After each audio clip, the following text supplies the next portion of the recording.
La réserve Fauna Okapi est depuis un temps en plein massacre de la part des inciviques du groupe de Morgan Sadala qui sème la désolation à Epoulou dans la province orientale. Une situation que l'Institut congolais pour la conservation de la nature a dénoncée dans ses différents rapports faits à la hiérarchie tant militaire que civile pour mettre fin à l'insécurité dans cette partie de l'Ituri. L'effectif de garde par rapport à l'étendue de la RFO est pratiquement insignifiant. La RFO s'étend sur plus de 11 000 km². Nos rapports l'ont toujours décrit. L'engagement de personnel, l'ICCN en exprime les besoins à la fonction publique. Et si pour lui, nous, l'autre raison, on ne répond pas, on fait avec. Comme vous pouvez le constater, ces okapis, richesses animales de cette réserve, ont été abattus par les ennemis de la nature, professionnels du chaos. Les dégâts sont à ce jour évalués à 5 millions de dollars, en plus des 15 okapis massacrés, dont l'un a perdu sa vie depuis lundi 2 juillet. Nos demandes en armes et munitions, en termes techniques, on appelle ça matériel d'ordonnancement, sont restées lettres mortes. Tant et si bien que nos gardes sont sous-équipés. Moi, je tiens à porter à la connaissance de l'opinion, tant nationale qu'internationale, que le conflit conservation-population date de tout le temps. Ok? Simplement parce que, à tort, la population considère que la conservation est anti-développement.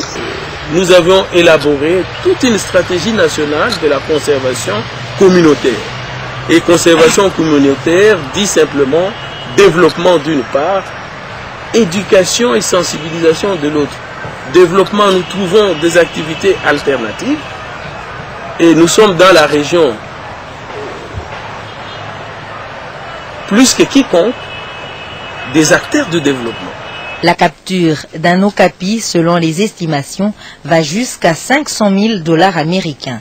La situation est donc à prendre au sérieux quand on sait que le nombre d'okapis tués s'élève à 15 qui sont déversés du jour au lendemain par les véhicules de l'hôtel de ville de Kinshasa et d'autres opérateurs privés dans le fleuve Congo.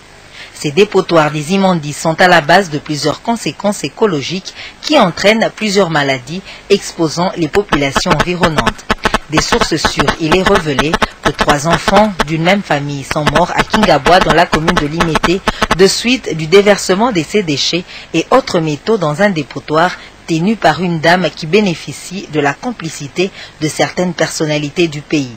Ce qui crée le mécontentement des habitants de cette commune face à l'indifférence et même au silence des autorités qui voient ce danger guetter la population. En tout cas, biso salité et l'équipe makasi, salité l'équipe makasi, ba onya surtout azoboa ka bafulu ane l'équipe konezo boma batu, baza la relation na ba konzi, moi te le belo kozate. Bomoni bino mone to kitisi le terrain pour besoin image to zoma déclaration, ba boyi. On va dans la relation, ba le bien que baza la konzi ba kita kuna opekisa interdit moi boko taboza image et salité. C'est pour cela, ba tazo kufa la baso la bango la fulu.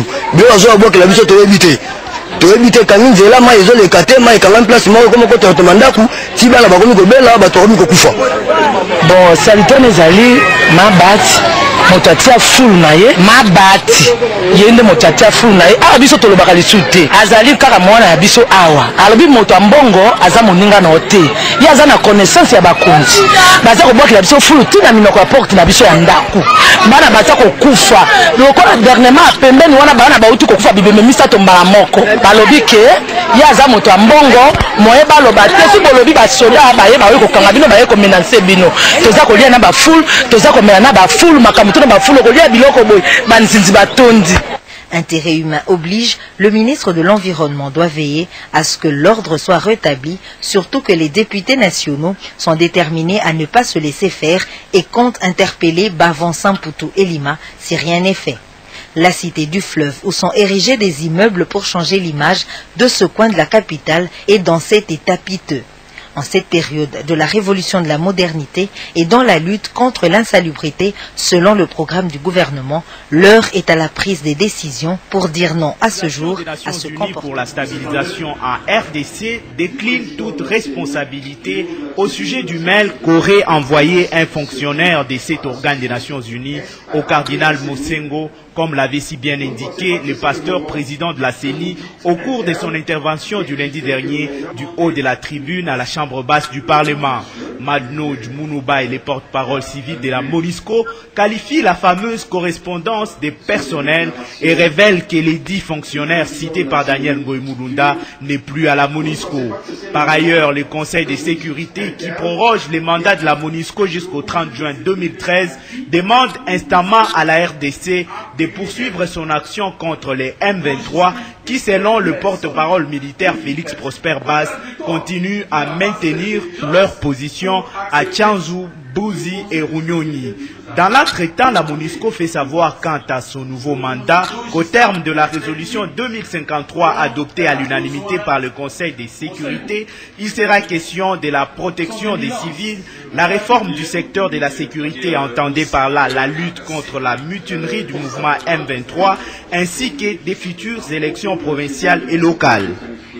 L'insécurité dans la partie est de la République démocratique du Congo a non seulement de l'influence sur la marche de l'État, mais aussi sur la situation alimentaire du pays, cher à Patrice Emery Lumumba. Cette affirmation tire son origine de la restitution des résultats du 7e cycle sur l'analyse de l'insécurité alimentaire en RDC. Quels sont les points clés de cette enquête? Tentative de réponse. La République démocratique du Congo est aujourd'hui l'un des pays où sévit l'insécurité alimentaire.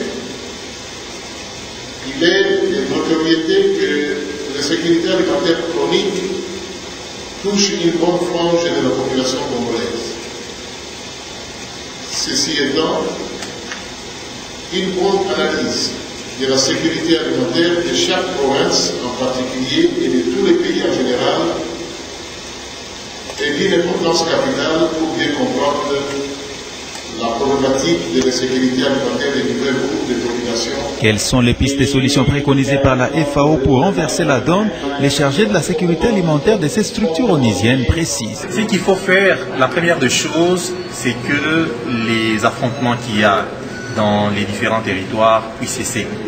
Parce qu'un ménage qu'on a obligé de partir de chez soi, qui est habitué à aller faire le champ le matin et à qui on demande de partir de chez soi comme ça, en abandonnant derrière soit tout ce qui pouvait les aider à vivre ou à se nourrir, c'est déjà un problème.